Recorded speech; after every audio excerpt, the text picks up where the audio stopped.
Hey guys, so I wanted to jump on here and talk about this situation with this woman, another swirler. It's a black swirling woman who they're saying she went missing, but in reality, it's obvious that her white husband pushed her over the cruise ship.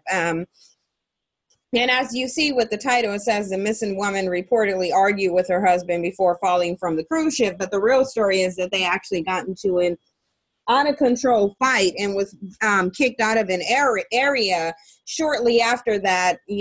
She goes over. So clearly this is a case of him throwing her over. But again, like I said, because I told you guys, if we're really sitting here saying that the universe is trying to cleanse itself of these melanin deficient mutants, then we also have to understand that the people who decide, black people who decide to procreate with them, would ultimately have to be dealt with too. And there's been just too many cases of these swirlers meeting their demise as a result of it. And like I said in the last video, I would suspect that this is going to continue. It'll increase. Really, I could just do like a whole series of just sunken place swirlers meeting their demise at this point, because it's happening, and rightfully so, because this behavior is just really counterproductive. Now, the mother of this black woman spoke out, and she mentioned she speaks about the situation and how devastating it is for her. But the funny thing is not once is she connecting this to the fact that she's up here trying to contribute to the existence of an entity that some people call God or the universe or the ancestors. Clearly it's a powerful source, simply does not want them here. So I'm going to play this video clip, and then I'll come back with some commentary, and I'll show some pictures, and we'll get more into the story, because there's so many things that I want to show you guys. So we'll get to the clip, and then I'll come back with commentary. Mother of a Lafayette woman who fell overboard on a Carnival cruise ship Sunday is speaking exclusively to News 10 tonight. In a story you'll see only on 10, she talks about her heartache, how rumors on social media are affecting her family, and her greatest fear. We really don't know anything yet. All I know is that they said she fell overboard. Marilyn Winfrey is living a nightmare. She was contacted by Carnival Cruise Line officials who said that her daughter, Joanna Brooks, fell overboard last Sunday, January 21st, near Mexico. So I texted her up until they were at dinner, and that was nice. Winfrey says Joanna sent this video shortly after she and her husband boarded the ship Saturday, January 20th, headed from New Orleans to Cozumel. It was a Christmas present from her husband, and this was her first cruise. Sadly, Winfrey believes it was most likely Joanna's last, as she leans on her faith, her family, and friends for strength. I want to believe that they're going to find something. I just want to be able to put her to rest. For now, not knowing is taking its toll on the close-knit family. We've been trying to get in touch with the embassy in Mexico, but it's a long process. We haven't heard anything yet, but they are still looking for her. And that's providing a glimmer of hope for Winfrey and her family at a time when they need it most. But when it comes to social media, Winfrey says people are being downright cruel. I did hear rumors that she possibly jumped, but there's no way. There's no way. She's only 5'1". In the meantime, they're remembering Joanna, who they describe as a very lovable person, a wonderful daughter, mother, and grandmother, who just celebrated her 44th birthday in December. I guess I'm still believing that she's going to come home. I mean, one way or the other, I want her to come home. And that's mainly what I want right now. Absolutely. Thank you. As you heard Winfrey say in our story, the search continues. Of course, we'll continue to follow this story and bring you any updates as soon as they become available. Now, one of the things I want you guys to pay attention to is, number one, the fact that they brought up this lady's faith. So that means she's one of these brain dead Christians that somehow believe in the concept of a Jesus that their slave master forced on them, coming to save them. And you guys can, and I don't want to say you guys, because I know the people watching this 9 times out of 10 you're not a Christian, but Christians can literally spare me with that whole Christianity was in Ethiopia and it's a black religion. Look, it doesn't matter how many times you paint Jesus black. You can paint a fictitious character any way you want to paint them. They're still going to be a fake character.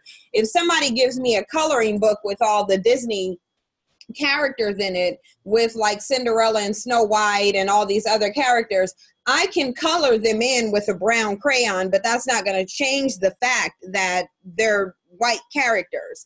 And so and the reason I mentioned those Disney characters is because they're about as real as Jesus. At this point, nobody this intellectual, and most intellectual people, by the way, they don't believe in religion at all. But even if they do, they certainly don't believe in Christianity. So really, Christianity is a religion for the brain dead, the easily manipulated, the naive, and the slave.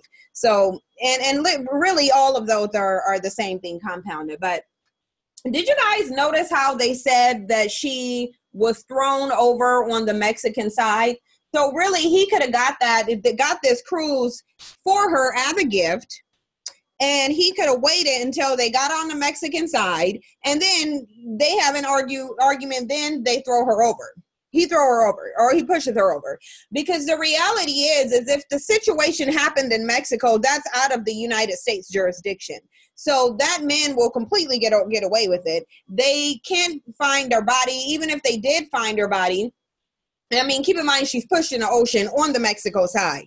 So assuming they do recover her body, why would Mexico extradite it here? I mean, it's just that takes money and resources. It doesn't look like her family really had much money. So at this point, I mean, what can you do? This is just the ramifications of a sunken place swirler. Now, before I go over some details, this is a woman in question, and it's sad because she's a very pretty woman, black woman, looking young. But then you scroll down and you see her. Keep in mind, this is in Louisiana, so she's in the deep South.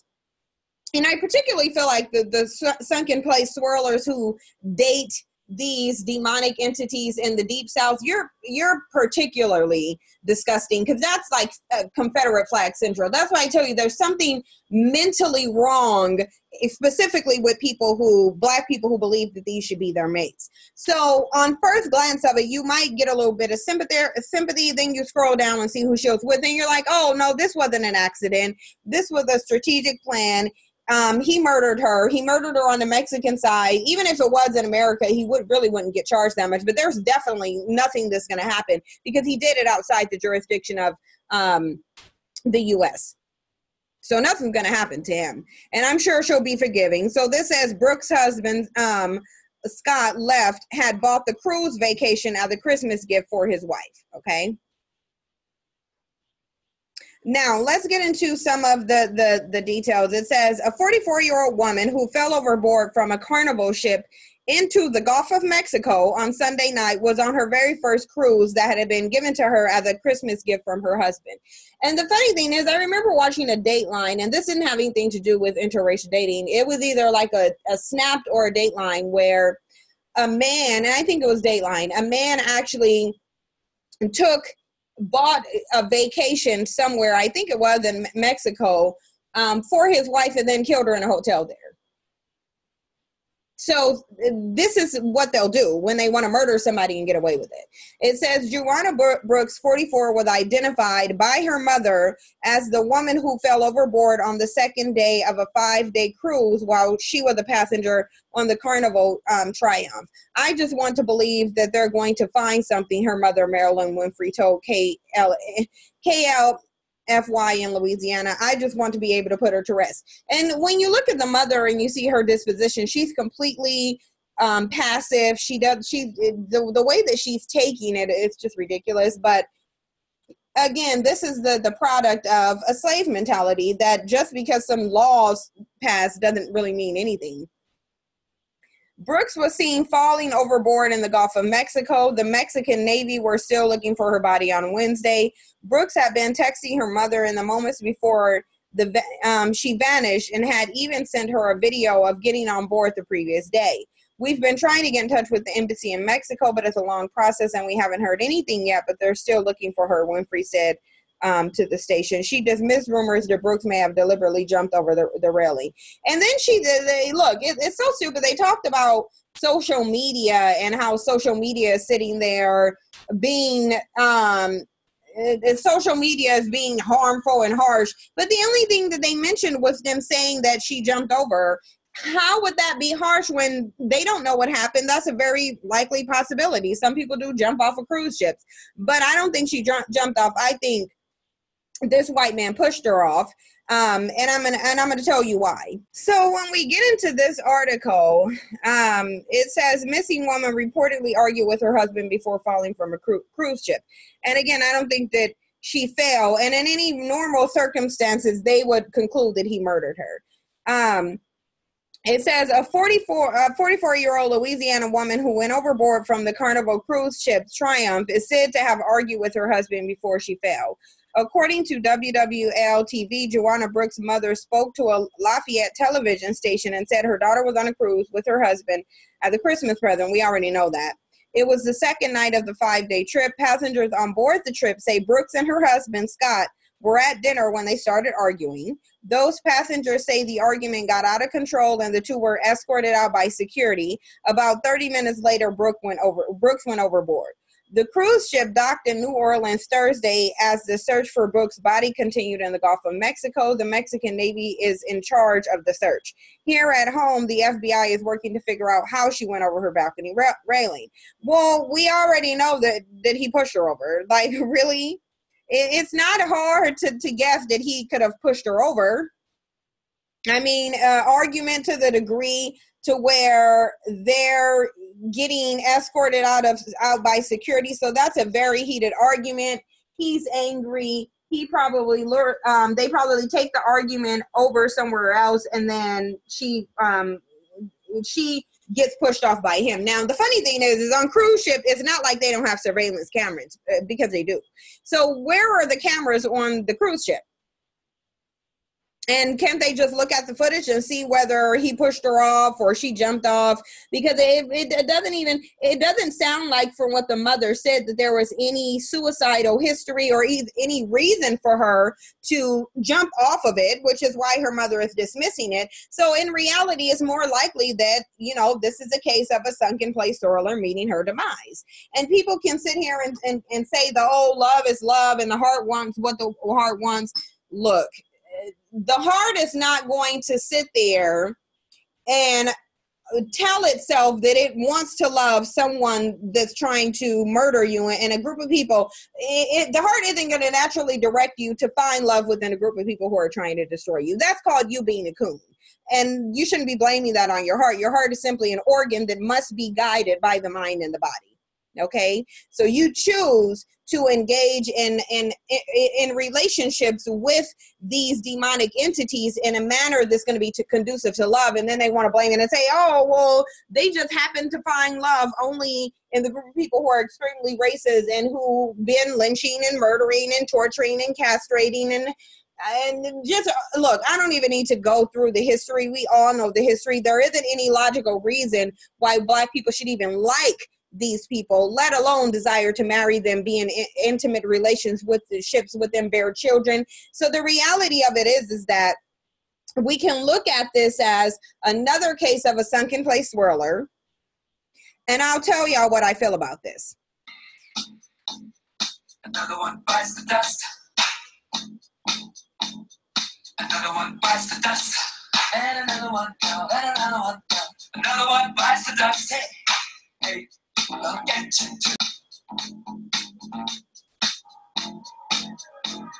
So that's what I think about that. I think another swirling coon bites the dust. And I think that we should really, again, we should expect more of this to happen, and rightfully so, because you guys have to understand how problematic it is, just not even on a cosmic level, but just on a basic level, for people to commit treason. It isn't, you have a law in this country that says if you commit treason, you're probably getting taken to Guantanamo Bay. You're going to be tortured and murdered. That's how much people in general do not like treasonous actions. So when you have you have people within your group engaging in treason to the degree that they're going out marrying, procreating, and loving your self-selected known enemy, because understand that these people chose to be your enemy.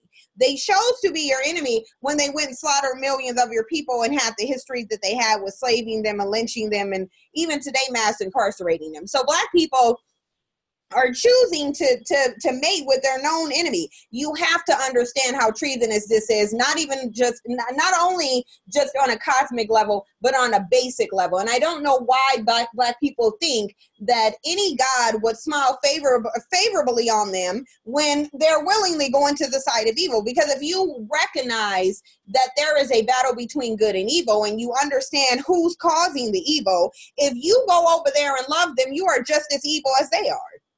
So why then would the source of good spare you when you just aligned yourself with evil? So yes, this is going to keep continuing to happen, and it should, because we can't have liberation when you have Black people procreating with the demonic entities that's trying to destroy them. But you guys let me know. Get in the comments and let me know your thoughts on this. Again, do you think this is just a common freak accident? Or if you consider all of these rashes of swirlers ending up dead, do you think that this is the universe cleansing itself not only of these melanin deficient mutants, but also of the swirlers who love them, who have to be spiritually and mentally corrupt to even desire them as a mate? But you guys let me know. Thank you so much for your support. I'll see you in the next one.